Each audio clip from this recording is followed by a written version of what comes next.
औज़ुबिल्लाहिमिनश्शैतानिर्रजीम बिस्मिल्लाहिर्रहमानिर्रहीम। शुरू अल्लाह पाक की बबरकत नाम से, जिन्होंने 6 दिनों में ज़मीन व आसमान को बनाया और फिर तख्त शाही पे मुतमक्किन हुए।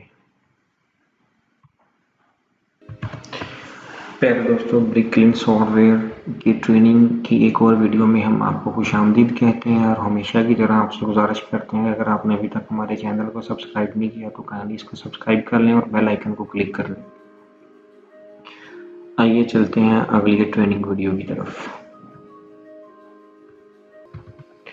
सॉफ्टवेयर को चलाने के लिए शॉर्टकट पर डबल क्लिक कर दें, यूज़र नेम पासवर्ड दें, कंपनी सेलेक्ट करें, फाइनेंशियल ईयर सेलेक्ट करें और ओके करके सॉफ्टवेयर में एंटर हो जाएं।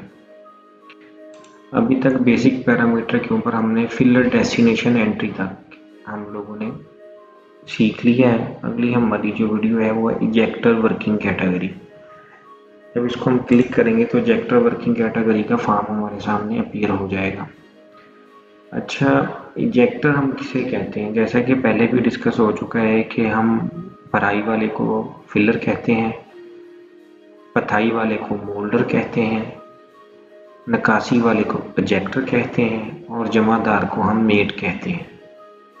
तो जब हम पथाई वाले को मोल्डर बोलेंगे तो पथाई को मोल्डिंग बोलेंगे, जब भराई वाले को फिलर बोलेंगे तो भराई को फिलिंग बोलेंगे, जब नकासी वाले को इजेक्टर बोलेंगे और नकासी को इजेक्शन बोलेंगे।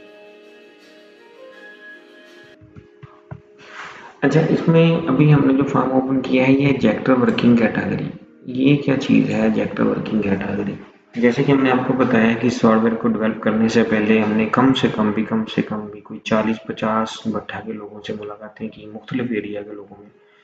इनमें अगर आप बात करें तो इनमें पीरमल शामिल है, इनमें शाहकोट शामिल है, ननकाना साहब शामिल है, इनमें उकाड़ा शामिल है और भी बहुत से अदला शामिल है। मुख्तलिफ लोगों के फ़ोन आए, मुख्तलिफ लोगों से हमने बात की कि हम ये सॉफ्टवेयर बनाना चाहते हैं, उनके साथ हमने मशवरा किया, उनकी फीडबैक ली, उसके बाद हमने इस सॉफ्टवेयर को बनाया। बात कर ये होता है कि कोई चीज़ इसमें हो लेकिन वो आपके यूज़ में ना हो, तो हमने इसको मतलब कि ऑप्शनल बना दिया है कि अगर आपके यूज़ में नहीं है तो आप उसे ऑप्शनल के तौर पे इस्तेमाल करिए।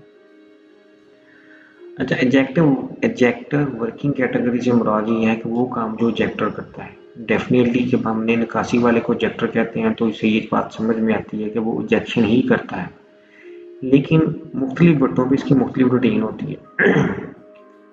बाज़ का जब ईंट हम भराई करते हैं और उसकी नकासी करते हैं तो नकासी में कुछ ईंटें ऐसी निकल आती हैं जो कि पूरी पकी नहीं होती, उनको हम दोबारा भट्टे में फिल करते हैं, इसे हम रीफिल कहते हैं। तो बाज़ भट्टों के ऊपर जो रीफिलिंग का काम है वो फिलर कर रहे होते हैं और बाज़ भट्टों के ऊपर वो जो नकासी वाले कर रहे होते हैं। तो अगर हम इजेक्टर वर्किंग कैटेगरी की बात करें तो अभी 2 वर्किंग कैटेगरी मैंने आपसे सिलेक्ट कर ली। एक नंबर पे जी इजेक्शन है। इजेक्शन का मतलब है कि उसने नकासी की, ईंट निकाली और इसके नीचे दोबारा वही हम आपको नजर आ गया कि जी मेटिंग इज एप्लीकेबल। मेटिंग का मतलब है कि ये जो काम है इसके ऊपर हमने जमादारी देनी है। अगर हम बात करें कि नहीं जी ये जो इजेक्टर है ये रीफिलिंग भी करते हैं, सॉरी मेरा फ़ॉन्ट उर्दू का सिलेक्ट हुआ है, मैं फ़ॉन्ट को चेंज कर लेता हूँ, ये मैंने इंग्लिश फ़ॉन्ट कर लिया। हम कहते हैं कि दूसरी इसकी कैटेगरी जो है वो रीफिलिंग है और रीफिलिंग पे हमने मीटिंग नहीं देनी। अगर ये इजेक्टर रीफिल भी करता है तो फिर हम यहाँ पे रीफिलिंग सेलेक्ट कर लेंगे और इसको सेव कर देंगे। लेकिन याद रखें कि अगर आपके यहाँ निकासी वाला बंदा या इजेक्टर जो है वो रीफिलिंग नहीं करता तो आपके पास सिर्फ एक ही किस्म होगी, वो इजेक्शन की। यहाँ पे आपने इसकी वर्किंग कैटेगरी एंटर ज़रूर करनी। तो उम्मीद है दोस्तों आपको इजेक्टर वर्किंग कैटेगरी का फॉर्म समझ में आया होगा। इंशाल्लाह ताला मिलते हैं अगली मीटिंग में। अल्लाह मेरा और आप हम सब का हामी नासिर हो। आमीन सुम्मा आमीन। अस्सलामु अलैकुम।